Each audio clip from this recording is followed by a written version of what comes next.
कि लहजा कहाँ, ज़बान कहाँ, गुफ्तगू कहाँ, लहजा कहाँ, ज़बान कहाँ, गुफ्तगू कहाँ, था लखनऊ जो लखनऊ वो लखनऊ कहाँ। इतना खूबसूरत शेर, यानी एक मिसरे में 3 बार लखनऊ को उन्होंने पेश किया।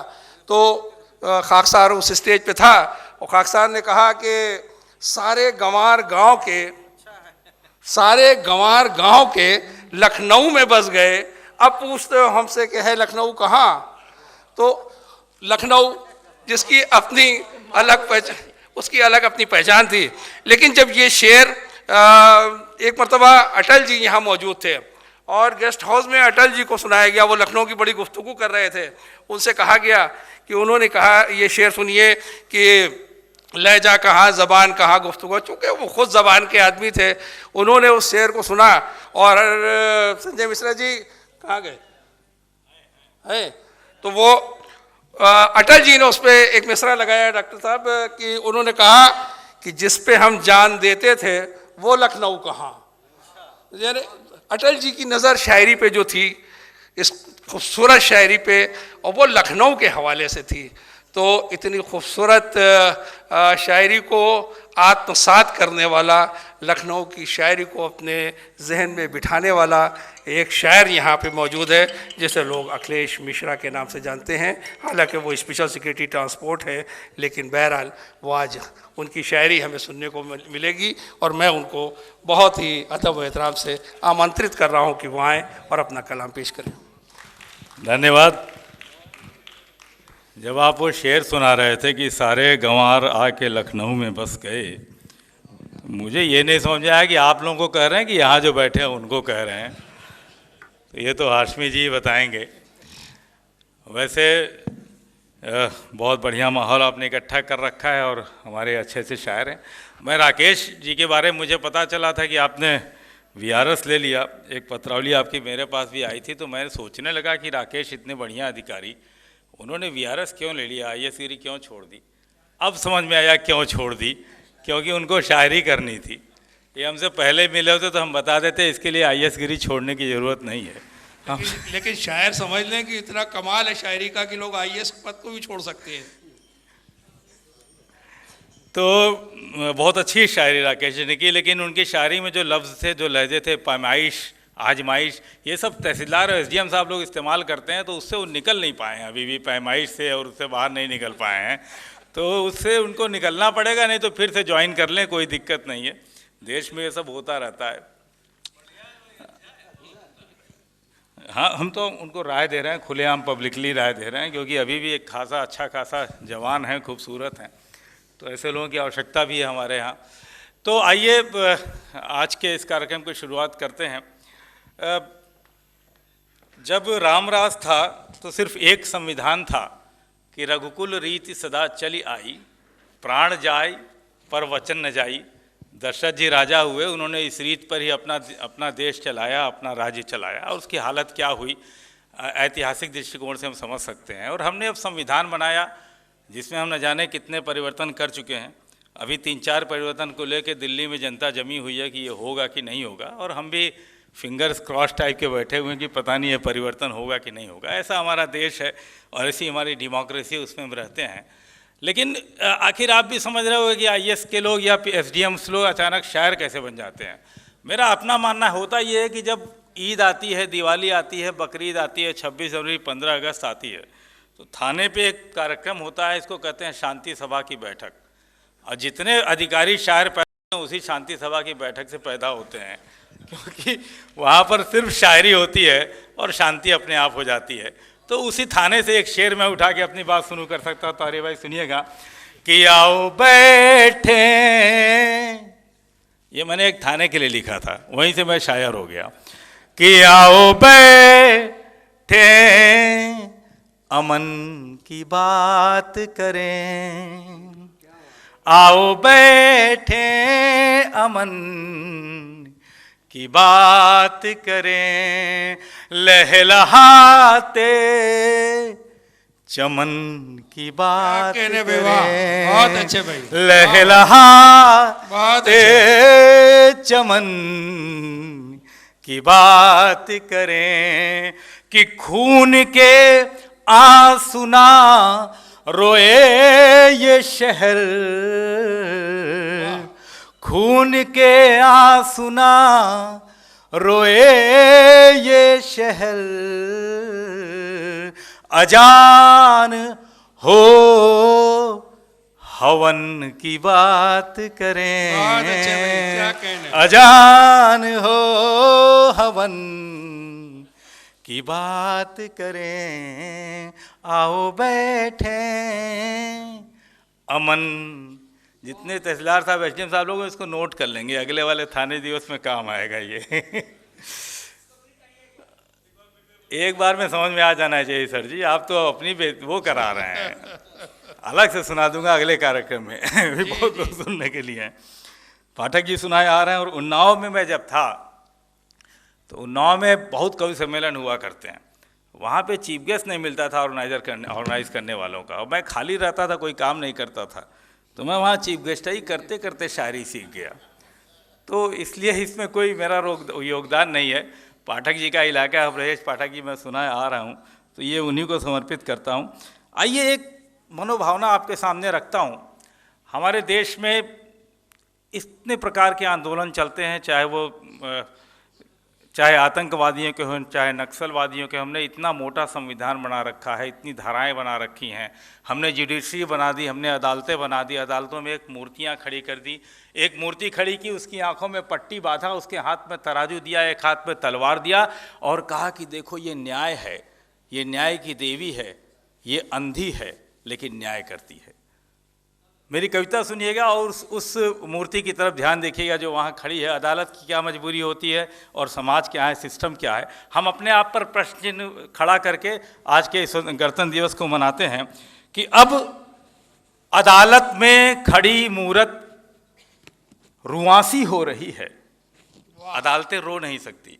अब अदालत में अगर हम डेटा देखें अपने देश का, तो जितने कत्ल होते हैं, जितनी बुराइयां होती हैं, मुश्किल से 2 या 3% फांसी होती है, 2 या 3% लोगों को सज़ा मिलती है।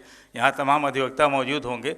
सज़ा देने का तरीका बड़ा मुश्किल है, बचाना बहुत आसान है, भले ही वो कातिल हो। कि अब अदालत में खड़ी मूरत रुआंसी हो रही है, अब कहाँ इस मुल्क में कातिल को फांसी हो रही है। बहुत अच्छे अब भाई, कहाँ, बहुत चंद। अब अदालत में खड़ी मूरत रुआंसी हो रही है, बहुत अच्छे। अब कहाँ इस मुल्क में कातिल को फांसी हो रही है। और अब नहीं महफूज मस्जिद, घर में ही पढ़ लो नमाज। पहले मंदिरों में विस्फोट हुआ करते थे। हमने तमाम मुसलमान भाई को बंद कर रखा कि आतंकवादी हैं। मस्जिदों में विस्फोट शुरू हो गए। हमने तमाम लोगों को बंद करके रखा है कि आतंकवादी है। हम जांच कर रहे हैं और विस्फोट हो रहे हैं। अब नहीं महफूज मस्जिद, घर में ही पढ़ लो नमाज, क्योंकि मंदिरों मस्जिद में भी जामा तलाशी हो रही है। मंदिरों मस्जिद में भी। बनारस का संकट मोचन मंदिर है, पिछले कई वर्षों से आप उसमें मोबाइल लेके नहीं जा सकते। बाकी का जिक्र मैं नहीं करता कि अब नहीं महफूज मस्जिद, घर में ही पढ़ लो नमाज, मंदिरों मस्जिद में भी जामा तलाशी हो रही है, जामा तलाशी हो रही है। और इस धमाके में मरे जो हिंदू हैं या मुसलमान, जब भी कोई हम लोग प्रशासन में कोई बड़ी घटना घटती है तो कोड वर्ड में पूछा जाता है कि क्या हो गया, कैसे हो गया, क्या नहीं हुआ, कौन सी जातिवादी घटना है कि मजहबवादी घटना है। तो इस धमाके में मरे जो हिंदू हैं या मुसलमान, लाश की गिनती भी अब कितनी सियासी हो रही है। बहुत अच्छे। लाश की गिनती, लाश की गिनती। एक मैंने शेर लिखा था कि सियासत गिन रही है, सियासत गिन रही है मौके पर आकर लाशें, बड़े तरतीब से रखी हैं सजा कर लाशें, बड़े तरतीब से। मैं उधर जाऊंगा तो शायद भटक जाऊंगा। तो अब इस धमाके में मरे जो हिंदू हैं या मुसलमान, लाश की गिनती भी अब कितनी सियासी हो रही है। लाश की गिनती भी अब कितनी सियासी हो रही है।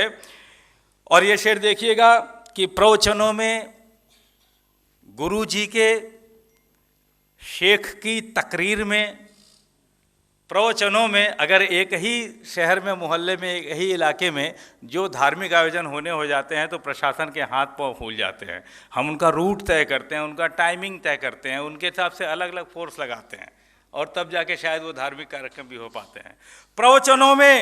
प्रवचनों में गुरु जी के, शेख की तकरीर में मजहबी चट्टान पे खंजर तराशी हो रही है। मजहबी चट्टान पे, बहुत अच्छा, मजहबी चट्टान पे खंजर तराशी हो रही है। मजहबी चट्टान पे खंजर तराशी हो रही है। और ये शेर देखिएगा कि कौन हाकिम तय करेगा, वाह, कौन है कातिल यहाँ। आहा, सुप्रीम कोर्ट में विवाद उठा, 4 जज साहब लोग आके बैठ गए, कहा ठीक से मुकदमे का बंटवारा नहीं हो रहा है।